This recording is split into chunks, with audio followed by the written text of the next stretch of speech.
A simple woman mocked by snobby elite, only for them to discover she's 100 times richer than them. They saw her plain beige dress amidst their designer gowns, heard their whispers of so poor, but never imagined the fortune behind her modest appearance or the lesson they were about to learn. The crystal chandeliers of the Hawthorne Ballroom cast a golden glow over Boston's most exclusive charity gala. Women in designer gowns adorned with diamonds glided across marble floors, while men in tailored tuxedos exchanged business cards disguised as small talk.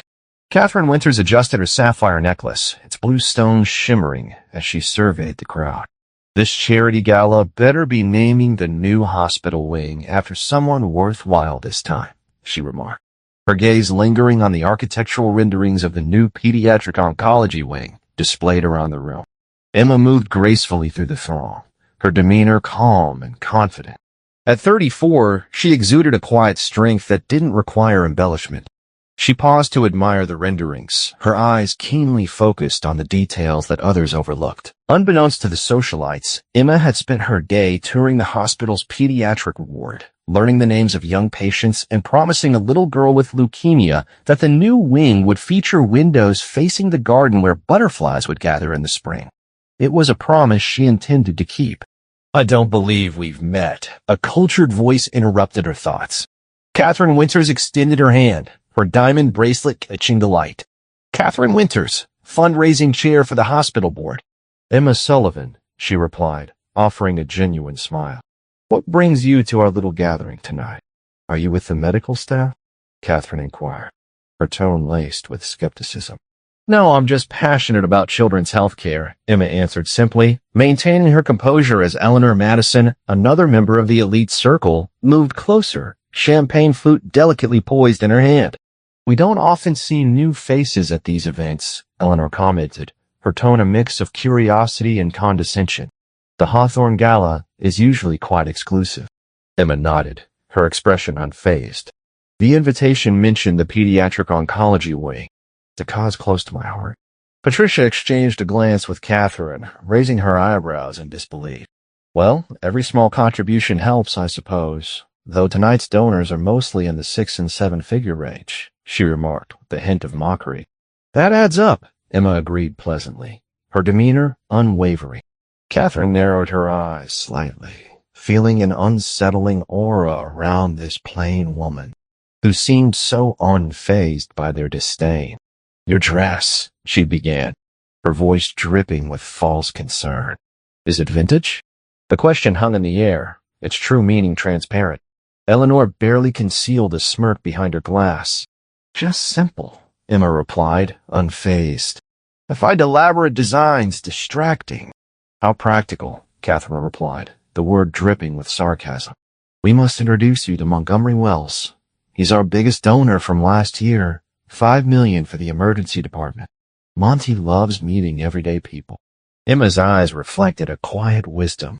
"I'd enjoy that," she replied, allowing herself to be guided across the ballroom by Catherine, who subtly signaled to her circle, rolling her eyes when Emma wasn't looking. Whispers trailed behind them. "Who brought the secretary?" Someone chuckled. "That dress? From a department store? Poor thing. She clearly doesn't belong to you." As Dr. James Harris, the hospital's chief of pediatrics, approached with a warm smile, the atmosphere shifted. "Ladies, wonderful to see you again," he said, his eyes brightening when he spotted Emma. "Miss Sullivan, I didn't know you'd be here tonight." Catherine's perfect eyebrows arched in surprise. "You two know each other?" Before Emma could respond, Dr. Harris continued, "Miss Sullivan visited our pediatric ward this morning and spent hours with the children. Little Sophie hasn't stopped talking about the butterfly garden you promised her." Catherine's smile tightened. How charitable. "But Dr. Harris, Miss Sullivan was just about to join us in meeting Montgomery Wells." "Oh, Monty's caught up with the mayor at the moment," Dr. Harris replied. "Perhaps Miss Sullivan could share her thoughts on the new wing design while we wait.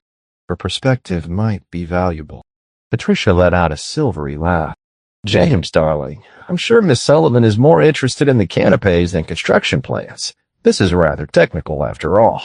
"Actually," Dr. Harris interjected, his tone cooling slightly, Miss Sullivan asked some remarkably insightful questions about our pediatric care protocols this morning. I'd value her input. Catherine smoothly intervened. James, we shouldn't overwhelm our guest. These events can be intimidating for newcomers. She turned to Emma with practiced condescension. The donor circle operates quite differently from regular hospital visitors. It's all rather complex. Across the room, the hospital's executive director ascended the small stage, drawing the attention of Boston's elite, who positioned themselves prominently near the front, champagne flutes refreshed and expressions expectant. Ladies and gentlemen, we're just moments away from revealing our major donors for the new children's wing, Catherine whispered to her friends, excitement gleaming in her eyes. Emma glanced toward the stage, then at her watch. If you'll excuse me, I need to step out for a moment. Of course, Catherine replied, barely concealing her relief. The restrooms are down the hall to the left, though I'm not sure they can do much to help with that dress. As Emma walked away, Patricia leaned in. My goodness, Catherine, wherever did they find her? She looks like she wandered in from a job fair. The hospital probably invited some everyday heroes for publicity photos, Catherine replied dismissively. You know how it is? They need to show diversity in their donor materials. The working class makes for touching brochure stories. Eleanor nodded smugly. Did you see her expression when you mentioned Montgomery's $5 million? I thought her eyes would pop out of her head. The women laughed, their crystal glasses tinkling together like wind chimes, completely unaware of the tidal shift about to upend their carefully ordered social hierarchy. If you're enjoying this story of appearances versus reality, hit that subscribe button now. Let's continue to see what happens when Emma's true identity is revealed. Emma slipped back into the ballroom just as Richard Thornton, the hospital's executive director, tapped the microphone. The crowd quieted, jewelry glinting under the chandeliers as Boston's elite turned their attention to the stage. Ladies and gentlemen, tonight marks a historic chapter for Boston Children's Hospital, Thornton began, his voice resonating with practiced gravitas. The new pediatric oncology wing will revolutionize how we treat our youngest cancer patients. Catherine and her circle straightened imperceptibly, champagne flutes in hand, eagerly awaiting their moment. Before we unveil our donor wall, Thornton continued, I want to share something extraordinary. For the first time in our hospital's 150-year history, we've received an anonymous donation that has left our entire board speechless. Murmurs rippled through the crowd. Anonymous donations weren't uncommon, but the director's tone suggested something unprecedented. Catherine frowned slightly. Anonymous donors didn't fit neatly into her social calculations. They couldn't be ranked, impressed, or leveraged for future connections. This individual contributed $25 million specifically for our pediatric oncology wing, Thornton announced, with a single condition that the new garden terrace be called Sophie's Butterfly Haven after one of our young patients. Dr. Harris's eyes widened as he searched the room, his gaze landing on Emma. While we normally respect our anonymous donors' privacy, Thornton continued, this particular benefactor has given us permission to acknowledge them tonight as they are present in this very room. Catherine's group straightened, each woman mentally calculating if her family could have secretly made such a donation without her knowledge. Our extraordinary benefactor has a unique standing in childhood illness, Thornton explained. 20 years ago, she herself was a patient in our hospital, fighting a battle no child should face. Today, she continues that fight on behalf of others. Miss Sullivan, would you please join me on stage? The room fell silent, then erupted in confused whispers. Catherine's champagne glass froze halfway to her lips, her expression caught between disbelief and horror. There must be another Sullivan here, Patricia whispered frantically. But Emma was already moving forward, her simple beige dress parting the sea of designer gowns like Moses at the Red Sea. The crowd watched in stunned silence as she ascended the steps to the stage with quiet dignity. Ladies and gentlemen, Thornton announced, his voice carrying over the whispers, it is my honor to introduce Miss Emma Sullivan, founder of the Sullivan Foundation for Children's Medical Research and our lead benefactor for the new oncology wing. Catherine's champagne glass nearly slipped from her fingers as Eleanor's mouth formed a perfect O of shock. Patricia clutched her pearls, seeking reassurance from their solidity. Ms. Sullivan's foundation has funded groundbreaking pediatric cancer research across the country, Thornton continued, and her personal contribution of $25 million is the largest single donation in our hospital's history. Emma stepped forward to the microphone, her simple dress now seeming less a fashion faux pas and more a deliberate choice, a statement about values and priorities that made Catherine's designer gown feel ostentatious in comparison. Thank you, Director Thornton, Emma began, her voice soft but unwavering. When I was 12 years old, I spent 9 months in this hospital fighting leukemia. The doctors and nurses here didn't just save my life. They showed me what compassion truly means. The room hung on her every word, social hierarchies momentarily forgotten as they glimpsed the depth behind her unassuming exterior. Today, I'm fortunate enough to be in a position to give back, Emma continued. The Sullivan Foundation was created with a singular mission to ensure that every child, regardless of their family's financial circumstances, receives the same quality of care that saved my life. Dr. Harris beamed with undisguised pride from across the room, while Catherine and her friends went pale, their earlier mockery replaying in their minds with devastating clarity. Sophie's Butterfly Haven will be a place of healing and hope, Emma explained, her eyes bright with purpose. Because sometimes the smallest beings, whether butterflies or children, can teach us the most profound lessons about transformation and resilience. As Emma stepped away from the microphone, the ballroom erupted in applause. Director Thornton invited donors to view the architectural plans for the new wing as the crowd surged forward, many casting curious glances at the unassuming woman now revealed to be Boston's most significant philanthropist. Catherine remained frozen in place, her world tilting on its axis. The woman she had dismissed, mocked, and patronized just minutes ago wasn't just wealthy. She was a legend in philanthropic circles, with resources that dwarfed the Winters family fortune. And Catherine had asked if her dress was vintage. As the applause faded and the crowd began to mingle, Emma found herself at the center of attention, a stark contrast to the whispers that had trailed her just moments before. Board members who had barely acknowledged her earlier were now vying for her attention, eager to connect with a woman whose name would forever be linked to their new pediatric oncology wing. Catherine, her expression a mix of disbelief and calculation, huddled with Eleanor and Patricia, their conversation urgent. Did that really just happen? She whispered, her voice trembling slightly. 25 million? Eleanor murmured, the weight of the number hanging in the air like an indictment. Emma, now surrounded by curious onlookers, caught sight of them and felt a pang of empathy.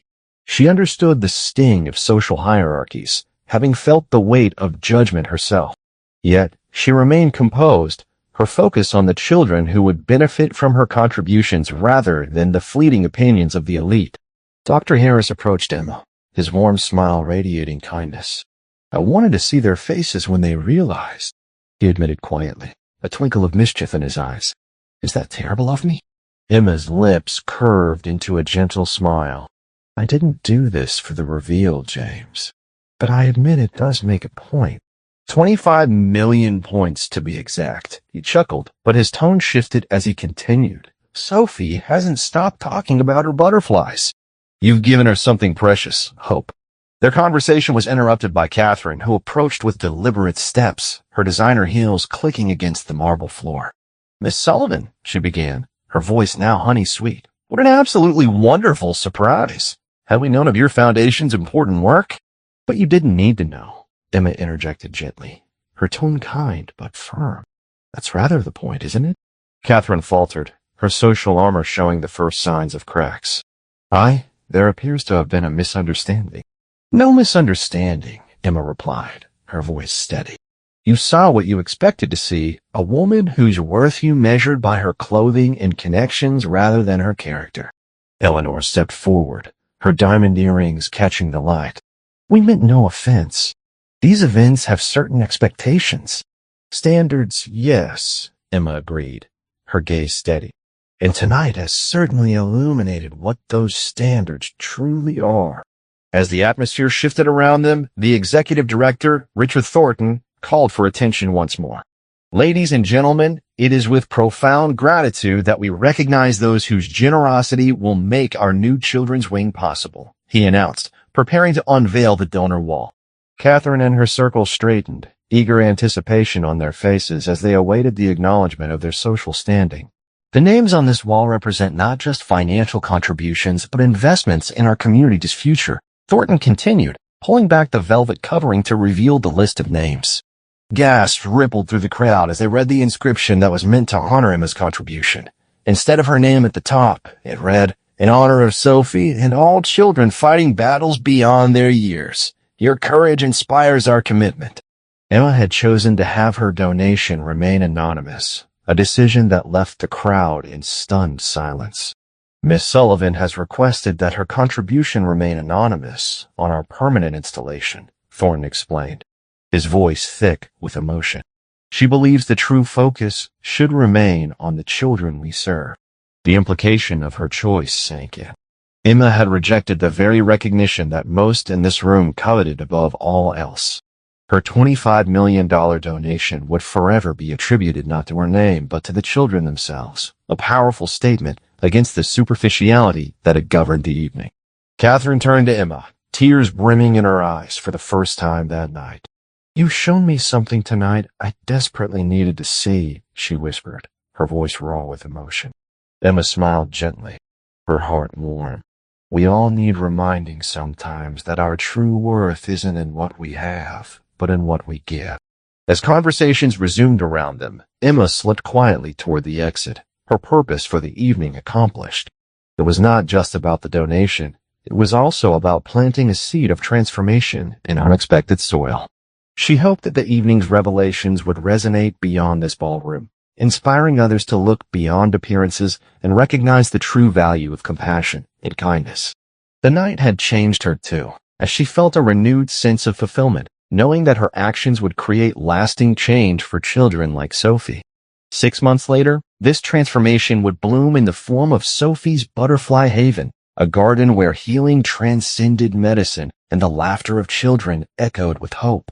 As the sun streamed through the windows of Sophie's Butterfly Haven, Emma wheeled the little girl, Sophie, toward a vibrant purple coneflower, where a monarch butterfly rested delicately.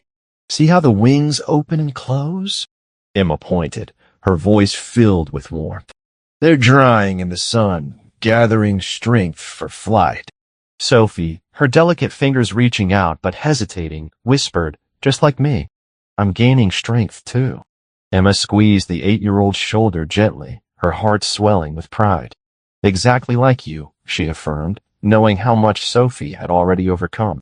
The garden had exceeded even Emma's vision, transformed into a sanctuary where healing transcended medicine alone. Flowering plants were chosen specifically to attract butterflies, creating bursts of color against the lush greenery. Accessible pathways wound through the space, ensuring that every child, regardless of mobility challenges, could experience the wonders of nature. From the doorway, a nurse called out, "The dedication ceremony begins in 10 minutes. Emma nodded, her heart racing with anticipation. "Are you ready for your big moment, butterfly girl?" she asked, turning her gaze to Sophie, who beamed with excitement. "Born ready," Sophie replied, repeating the phrase her doctors used to encourage her before treatments. As Emma wheeled Sophie toward the main atrium of the new hospital wing, she felt a profound sense of fulfillment, not just from the grandeur of the building itself, with its state-of-the-art technology and child-centered design, but from the lives it would transform. The atrium buzzed with activity as hospital staff, patients, families, media representatives, and major donors gathered for the official opening. Emma spotted Dr. Harris speaking with the hospital board near the podium, his expression one of pride and joy. Arranging children from the oncology ward into a small choir was Catherine Winters, her demeanor now warm and welcoming. Catherine looked up and caught Emma's eye, her smile genuine as she crossed the room. "Sophie, our star singer has arrived," she greeted, kneeling to meet the child at eye level. The condescension that had once colored her interactions was gone, replaced by authentic warmth. "The children are so excited," Catherine told Emma, rising to her feet. "They've been practicing their song for weeks." It sounds beautiful, Emma replied, nodding. Mozart would approve. Catherine reminded her, it was your idea to have them perform. You said their voices should be the first heard in this space. As the ceremony unfolded with dignified simplicity, the speeches remained mercifully brief, focusing on the children who would benefit rather than the adults who had contributed. When Sophie and 3 other young patients cut the ribbon together, their faces radiant with importance, not a dry eye remained in the atrium.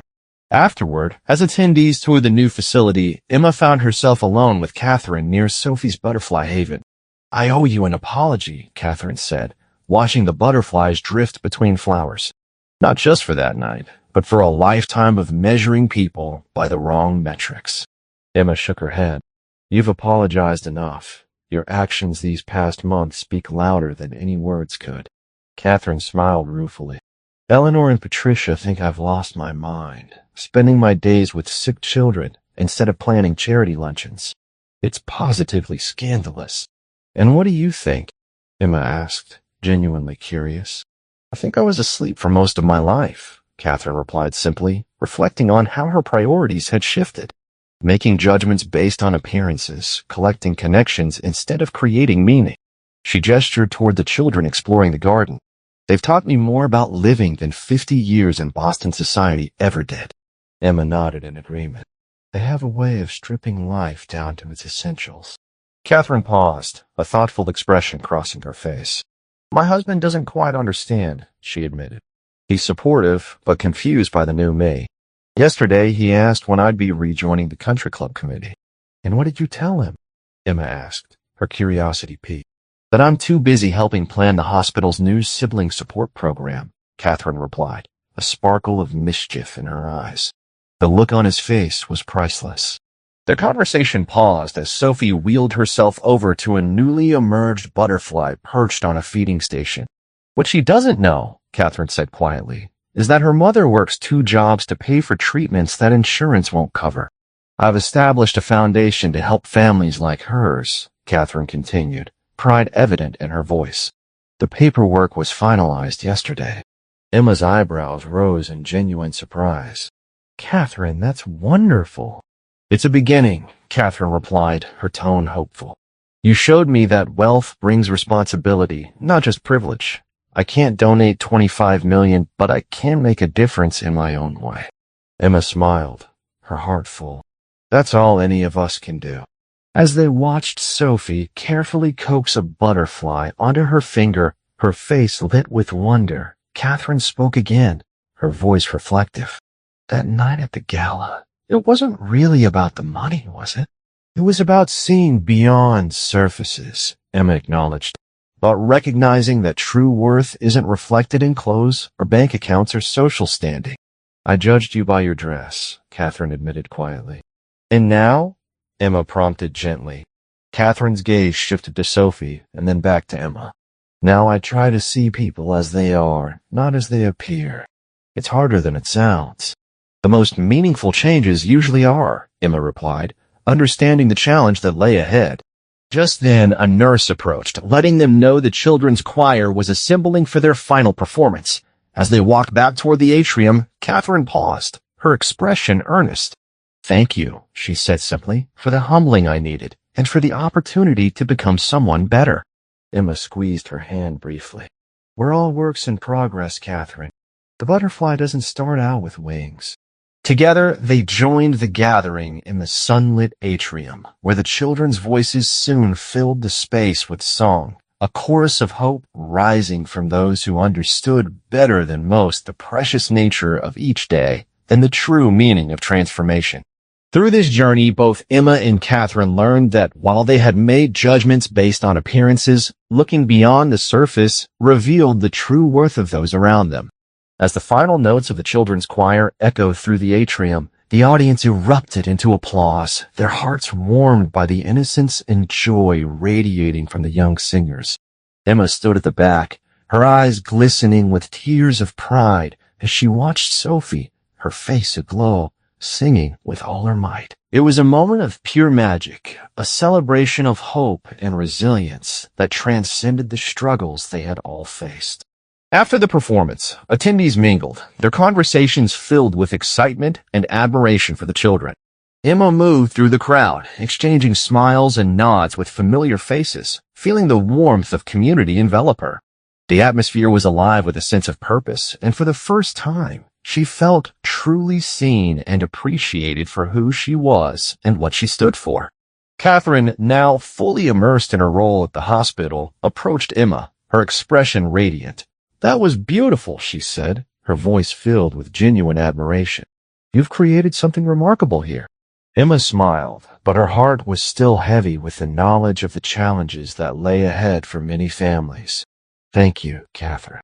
But this is just the beginning. We have so much work to do to support these children and their families." Catherine nodded, her resolve strengthening. "I want to be part of that work.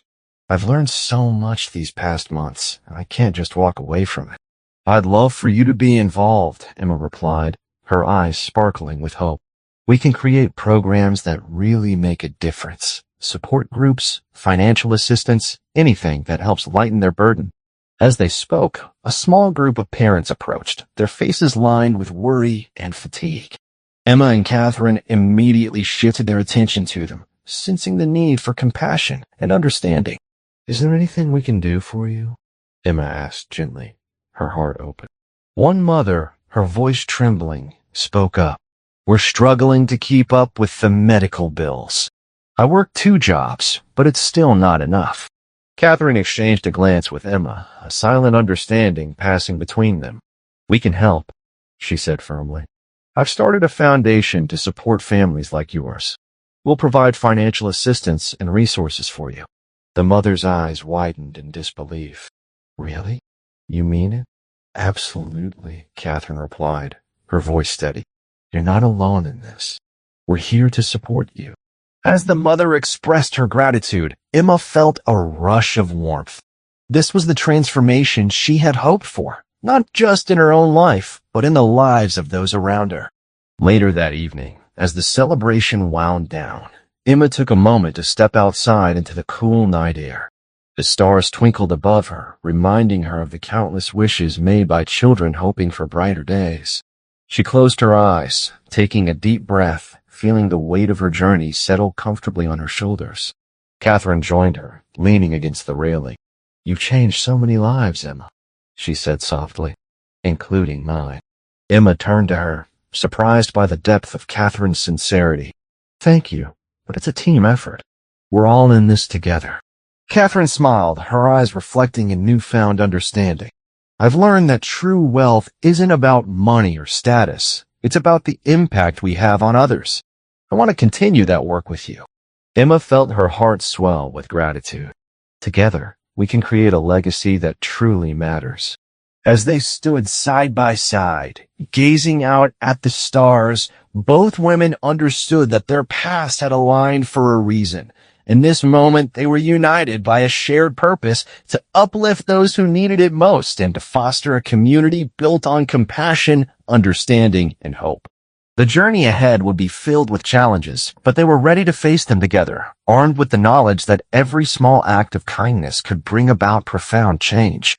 As they turned back towards the warmth of the atrium, Emma felt a renewed sense of purpose. She knew that with each step forward, they would not only transform lives, but also inspire others to join in their mission to make the world a better place for children battling illness. And so the story continued, weaving together the threads of hope, empathy, and resilience, reminding all who listened that true transformation often begins with a simple shift in perspective.